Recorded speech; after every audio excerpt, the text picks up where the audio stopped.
I don't care what you believe. I believe. Stilgar is a very tragic figure. He's constructed his life around this idea that he will need the help of someone else from outside. The constellation that points to the North Star we call Muad'Dib. That is a powerful name. Now you are our brother, Paul Muad'Dib Usul. He is the one to present the reality of his tribe, of his people, of his needs, of his circumstances to Paul. And the role is complex now. And I love that. I love to work with that complexity, and it has humor, has depth, has command, and also has some sensitivity. Stilgar is really fighting for the fate of his tribe, of his people. Do you want to do a whole walk run through, or you rather concentrate on blocks? I would like to concentrate first on the first block, and then do I need your guidance. I saw the signs. Fils de Hatshepsut, Osalaviji, Jarakaha, Zakurum, Dirashi, Divaraho. He's a true believer in his religion. He really expects the Messiah to come and help him bring them all to a better place, which is not something that is shared by the next generation. In order to get into the mindset of Stilgar, you have the book, which there are many, many descriptions of how the character is, but mostly you have a great script and a great director that is going to tell you where to go and where not to go, because otherwise it will be a waste of time and energy. You have to be really precise on telling that story. The mother of the Lisan al-Gaib will be a Reverend Mother. Our Reverend Mother is dying. You want me to take her place? I think what's interesting is there was a switch of character. For me, that's how I recognized it. From being this Bene Gesserit protecting mother to the journey of Paul and him taking charge. And Lady Jessica, at this point, lost her entire planet, her people, her husband. There couldn't be more of a vulnerable state of being, and then being cast into the unknown, chosen by Paul to walk into it. It's a very hostile environment.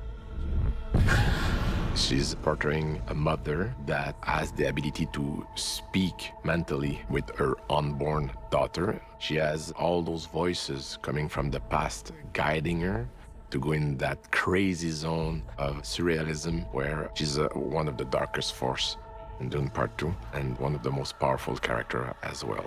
Rebecca absolutely nailed it. Anything else? The conversations between Denny and me are basically just wit, dry humor, and stupidity. And then we kind of merge in a bit of Jessica in there. Of course, in the wild, I don't see this, but later on, I would come back. Okay. Here. Just after I'm going here, and the idea that you said you should have you took the wrong side. There's no side. What are you talking, Reverend Mother? And then you see them together. It's like that. Look. Now the conspiracy happens. Yeah, exactly. Yep.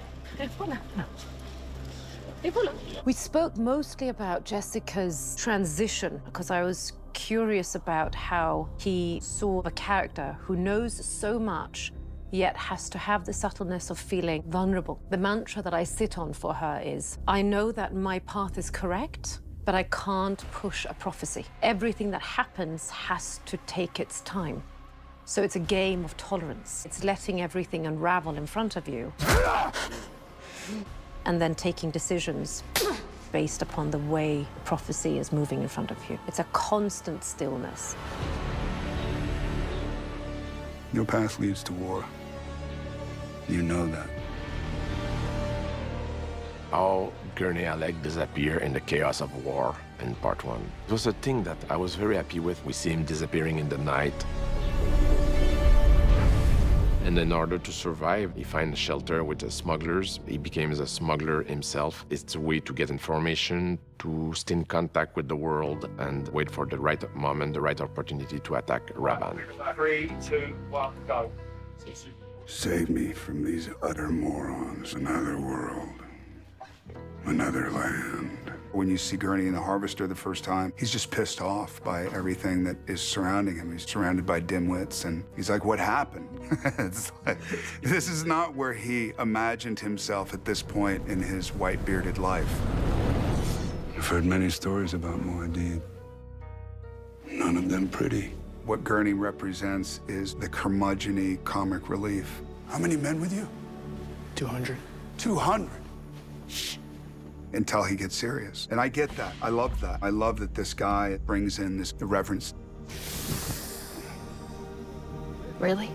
And then he can turn around and be, you know, a severe badass. It's a nice thing to be able to see both sides of that character.